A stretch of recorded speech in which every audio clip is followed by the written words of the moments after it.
ሊቃናተ ነድ ዘሰማያዊት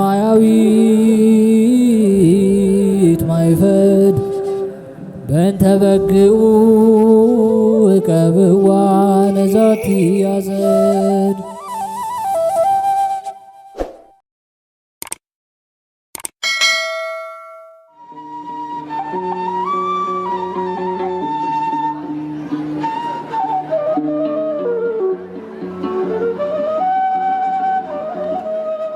በስመ አብ ወወልድ ወመንፈስ ቅዱስ አሐዱ አምላክ አሜን።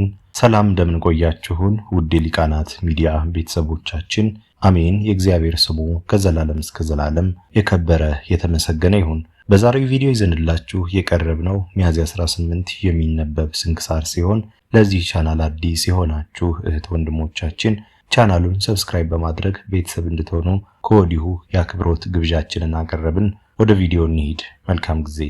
ሚያዝያ 18 የሚነበብ ስንክሳር። ዕረፍቱ ለቅዱስ አውሳብዮስ። ሚያዝያ 18 በዚች ቀን የቅዱስ ሱስንዮስ አገልጋይ ቅዱስ አውሳብዮስ በሰማዕትነት አረፈ። ዲዮቅልጥያኖስም ቅዱስ ሱስንዮስን በሚያሰቃየው ጊዜ ንጉሥ ሆይ ለሱስንዮስ አውሳብዮስ የሚባል አገልጋይ አለው፣ እርሱም በፍጹም ልቡ እንደ ጌታው ክርስቶስን ያመልከዋል፣ ያንተን አማልክት አያመልክም አሉት። አምጡት አለ።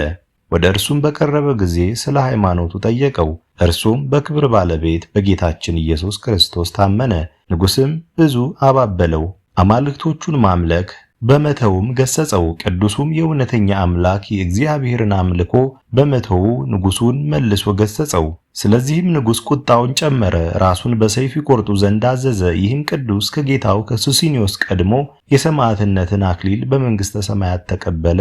በረከቱም ከእኛ ጋር ለዘላለም ትኑር አሜን። ዕረፍቱ ለአባ ጴጥሮስ። በዚችም ዕለት የአባ ብሶይ ወንድም አባ ጴጥሮስ በሰማዕትነት አረፈ። የዚህም ቅዱስ የአባቱ ስም ሲድራቅ የእናቱ ስም ማርያም ነው። ይህንንም ቅዱስ በወለዱት ጊዜ ከርሳ የምትባል የእናቱ እህት ወስዳ ከልጇ ጋር አሳደገችው። 7 ዓመትም በሆናቸው ጊዜ ወደ መምህር ወሰደቻቸውና የቤተ ክርስቲያንን ትምህርት ሕጉንም ተማሩ። በጾም በጸሎትም ሲጋደሉ ኖሩ። የእግዚአብሔር መልአክ ቅዱስ ገብርኤልም ተገለጠላቸው። ስለ ክብር ባለቤት ክርስቶስ ስም ምስክር እንደሚሆኑ ነገራቸው። ከጥቂት ወራትም በኋላ ሰይጣን ዲዮቅልጥያኖስን አስነስቶ ለጣዖት በሰገደ ጊዜ እኒህን ቅዱሳን ክርስቲያኖች እንደሆኑ ነገር ሰሩባቸው። የእንዴናው ገዢ አርያኖስም ወደ እርሱ አስቀርበው ለጣዖት እንዲሰግዱ ግድ አላቸው። እምቢ ባሉትን ጊዜ ደማቸው እስኪፈስ ከባላ ላይ ሰቅለው እንዲገርፏቸው አዘዘ። ከጾምና ከስግደት የተነሳ ሥጋው ስለደከመ የስቃዩ ሕማም ለጴጥሮስ ታወቀው። ያን ጊዜም የእግዚአብሔር መልአክ ከሕማሙ ፈወሰው። አርያኖስም አይቶ ጴጥሮስን ወደ ምስራቅ ሀገር ወስደው በዚያ ራሱን በሰይፍ እንዲቆርጡ አዘዘ። አባ ብሶይም በእስር ቤት እያለ መልአክ ነጥቆ ወደ ወንድሙ ወደ ጴጥሮስ አደረሰው። እርስ በርሳቸውም ተቃቅፈው ተሳሳሙ። በሰማያዊት ኢየሩሳሌምም እንዲሰበስባቸው ወደ ጌታችን ጸለዩ። እነሆ ወደ እርሳቸውም ከሰማይ ቃል መጣ እንዲህ የሚል ተጋዳዮች ሆይ በሰማያት በብዙ ጉባኤ መካከል ትኖራላችሁና ሰላም ይሁንላችሁ፣ ሥጋችሁም በምድር አይለያይም። ከዚህም በኋላ መልአክ አባ ብሶይን ወደ እስር ቤት መለሰው። ጭፍሮቹም ኃያል ድል አድራጊ አባ ጴጥሮስን ራሱን ቆረጡ፣ ሥጋውንም በእንጨት ላይ ሰቀሉ። አባ ብሶይም በጭልታ ይሰደው ዘንድ የእስር ቤት ጠባቂውን ለመነው። ሂዶም የአባ ጴጥሮስን ሥጋ ዋጀው፣ በሽቱ አድርጎ ገንዞም በስውር ቦታ ቀበረው። በረከቱ ከእኛ ጋር ለዘላለም ትኑር አሜን። የጠርሴስ ሰማዕታት መታሰቢያ። በዚችም ቀን በጠርሴስ አገር ውስጥ መከራ የተቀበሉ የከበሩ ሰማዕታት መታሰቢያቸው ነው። በረከታቸውም ከእኛ ጋር ለዘላለም ትኑር አሜን።